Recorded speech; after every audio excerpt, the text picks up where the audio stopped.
Hi, this is Keron Bhattacharya. I'm reading from my novel SHEILA CHATTERJI, Part 3 of Reincarnation in the Holy Land, Chapter 24.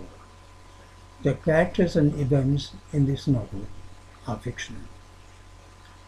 Son-in-law's Day is a special occasion in Bengal, designed to please a Jamai in case the man harbors any ill feelings towards his wife's parents.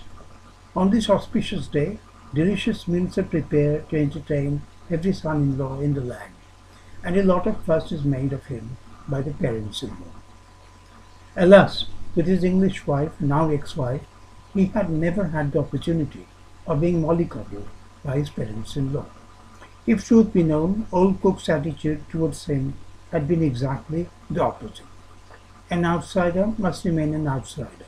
Such was his father-in-law's motto. Vivu, his nephew, who has an apartment in College Street, invites him for a meal on Monday. As his place is only a stone's throw from the coffee house, a regular haunt of Ojoy, a grand adda of spinning gossip with his friend, he now feels is very much on the cards. Monday, asked Ojoy. There's Jamai Shashti, son-in-law's day. I suppose you'll be travelling to Shona's parents in Chipi that day and giving the coffee house a miss. No, no, those rituals were over a long time ago, Ojoy replies dismissively. Moreover, Vijay will be away, so we can't really celebrate the occasion.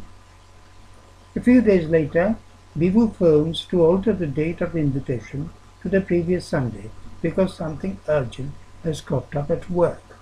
This prompts him to inform his friend of the change of plan. Okay, Ajay agrees, but half an hour later he calls back. Shona is asking me to invite you for a meal that evening. Another meal? Soon I shall be roly-poly pumpkin, the way Shona is spoiling me. Ajay laughs softly. He seems a good deal happier now. The war of attrition between husband and wife has obviously abated in the last few days. On Sunday, the thought of the invitation to Ojoy's in the evening remains very much at top of his mind. The coffee house does not open until 5 o'clock, which is a blessing because the sun is blisteringly hot, even in the late afternoon. After devouring a sumptuous 5-course meal that Vivu's wife has prepared, while he is halfway through his siesta to get his digestive system back in order for the evening snooze, the telephone rings. It's Ojoy Katwande phone for you. Vivu wakes him up. Shall I tell him you're asleep? No, no. He gets up hurriedly. Sitting on the bed, he momentarily observes the sizzling sun burning the buildings on the other side of the road. Soon he stands up and ambles to the adjacent room where Vivu has his telephone. A few days ago, his mobile phone was stolen. A damn shame because the phone was a costly one, with a little camera and multimedia web access. It must have happened while he was having a meal in a restaurant, and had absent-mindedly kept it on the table for someone to nick with the professionalism of an expert operator. Though he reported the theft to the police, the chance of recovering it, they told him, was zilch.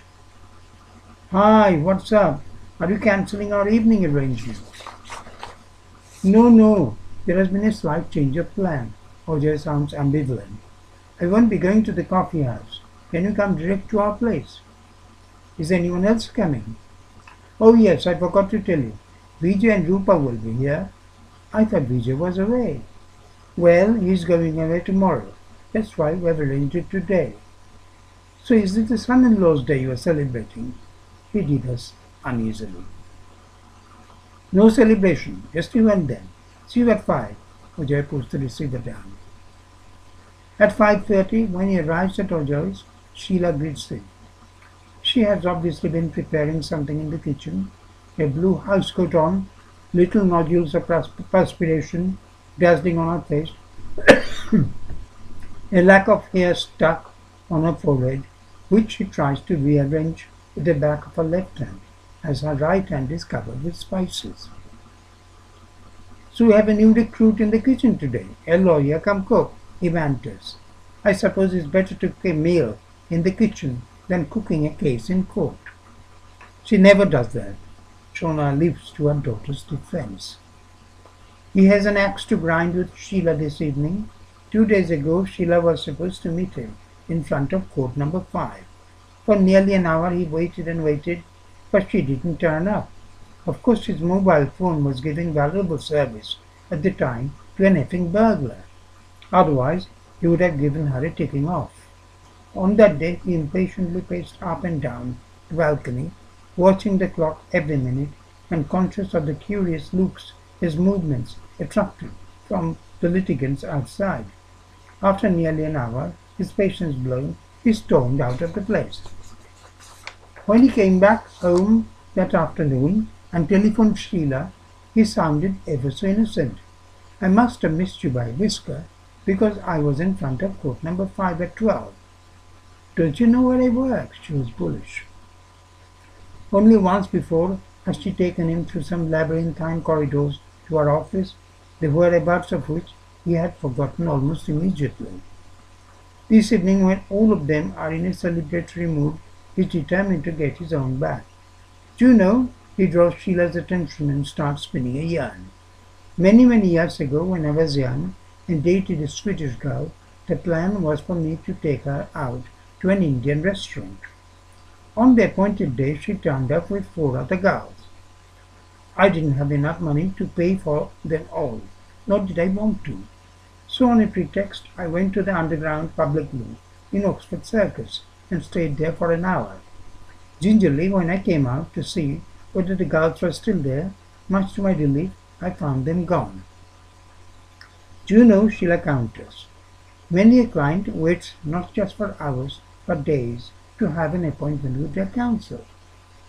Touché, says Shona laughingly.